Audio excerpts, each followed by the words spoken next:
Botswana Pension Society recently held their annual conference, which this year was tagged Botswana Pension Society Annual Conference 2024. The conference was held under the theme Bridging the Pension Gap, Solution for Ensuring Adequate Retirement Savings for All. Today, let's join the Botswana Pension Society for yet another very informative annual conference of the year 2024. Let's hear what the theme is and let's go to appreciate the different aspects of today's conference. The theme of this year's annual conference focused on addressing challenges of undersaving and coming up with tactics to enhance voluntary contributions and boosting fund performance. This year, ladies and gentlemen, our flagship event revolves around the theme of utmost importance,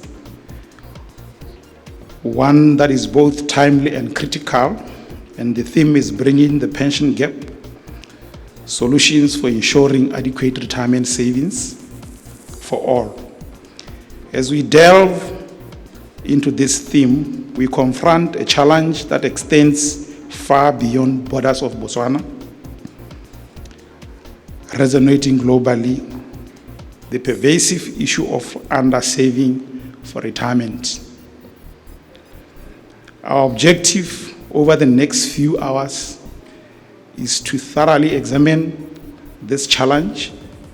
We aim to uncover and share innovative strategies, practical solutions, and actionable tactics that hold the potential to significantly enhance voluntary contributions and bolster the performance of the pension funds. Addressing the pension gap requires a multifaceted approach. One crucial strategy is encouraging and facilitating contributions to individuals or occupational pension plans.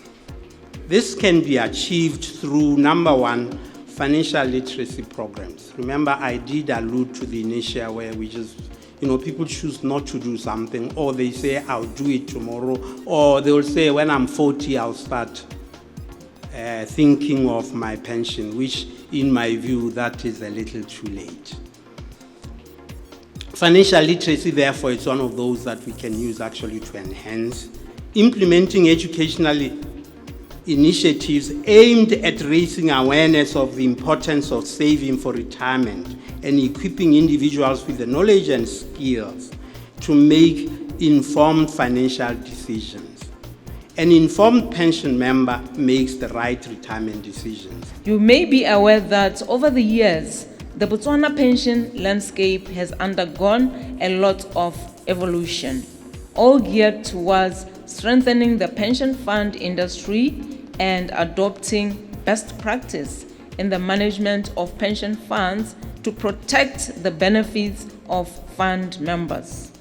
You may recall that in 2022, the Retirement Funds Act was amended to, among others, expand and strengthen the oversight authority of NBFIRA, the authority that regulates and supervises non-bank financial institutions, including pension funds, as well as to improve governance, safety, soundness, fairness, efficiency, orderliness, and sustainability of retirement funds. Ladies and gentlemen, the other key positive step arising from these amendments is the increased onshore asset limit from a minimum of 30% to 50%, a move that allows for more strategic investment opportunities for boosting the local economy and creating the much needed sustainable jobs. One of the topics that were covered during the conference focused on the impact of behavioral finance on retirement savings, addressing the question, how can we leverage insights from behavioral finance and encourage people to save more for retirement? Financial advisors could set up employee or family-oriented practices so that spouses go together or partners go together for financial planning, so they can keep on encouraging each other.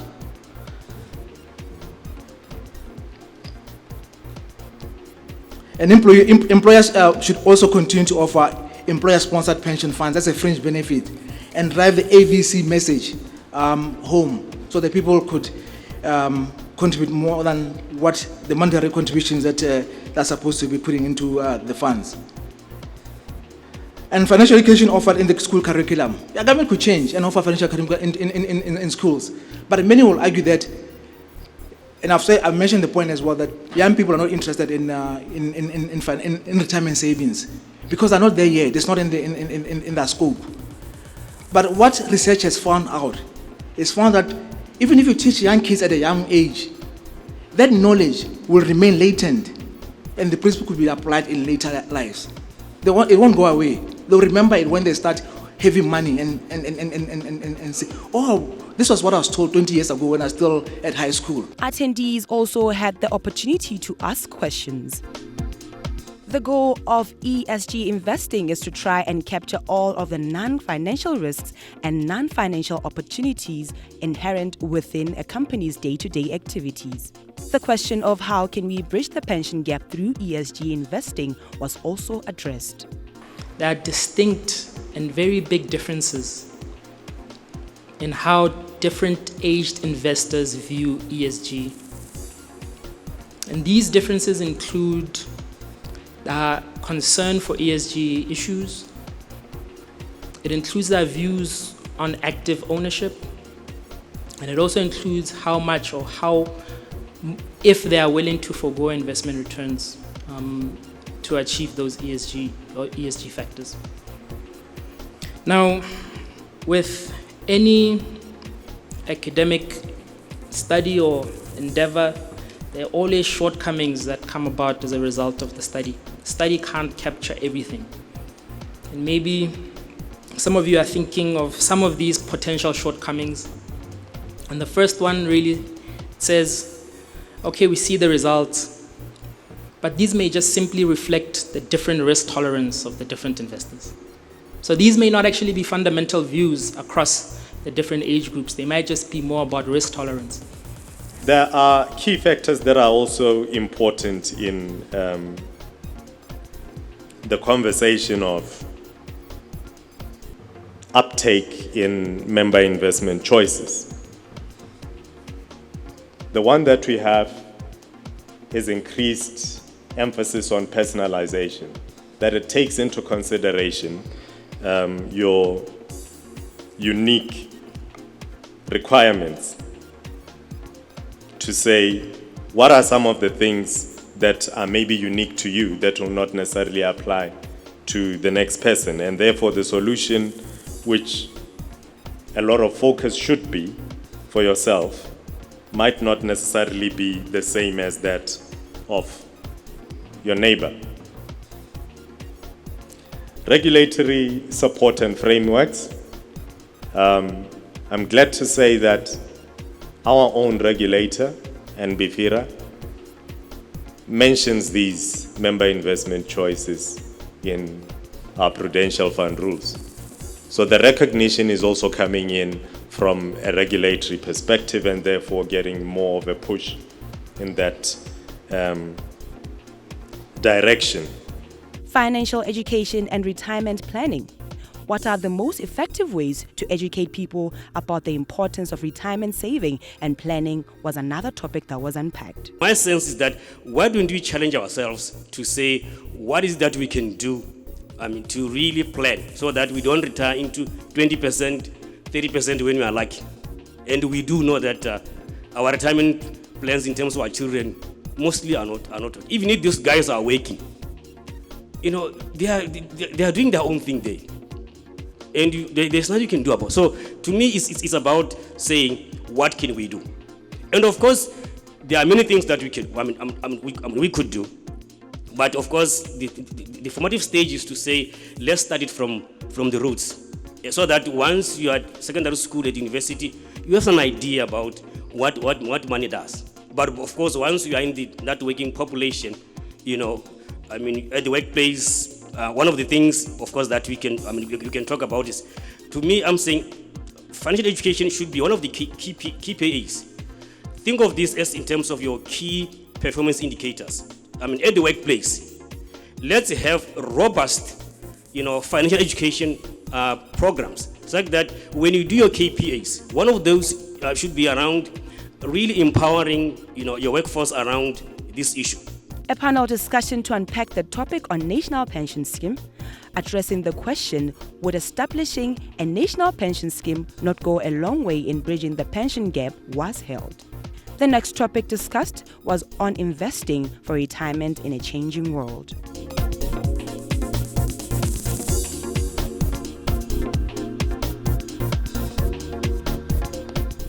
On behalf of Botswana Pension Society, I would like to thank you for honoring the invitation and being part of yet another successful Pension Society annual conference. I believe that we all have a role to play in educating and driving a mindset shift in addressing the widespread challenge of undersaving and closing the pension gap for all individuals. I always use the analogy of a house. Most of the time when you look at the house, you focus on what's eye-catching. The fittings, the kitchen, the bathrooms, the wardrobes, the cupboards. But what really matters is the foundation. Voluntary contributions are your building foundations for you to have a strong financial structure that will weather the storm. The conference ended with a gala dinner that provided attendees the opportunity to network and exchange on how to grow the pension landscape. It is with great pleasure and honor that I welcome you to our annual gala dinner. Tonight, we gather not only to celebrate our achievements, but also to recognize the dedication and resilience that define our pension community. I'm going to touch on the topic of the roles of trustees in bridging the gap that we have identified and we've deliberated on throughout the entire day. We've identified the gap that members don't retire with sufficient, members don't retire with sufficient benefits. At the end of the day, net replacement ratio is insufficient. We've heard the entire story, so I'll just bring everything together. So, who is orphan? I'll touch a bit on that. Then we look at the governance structure of trustees, especially from an investment perspective. Then we will look at how can we improve fund performance. Thank you for your audience, for your patience today. And I think having attended a number of these things, I think there is progress. We are no longer just talking about problems. In the previous years, we just used to hear about problems. But today, the presenters, the indigenous presenters, my former lecturer, my trustee, and other guys from the industry, they spoke with one voice and they spoke and discussed solutions for Botswana.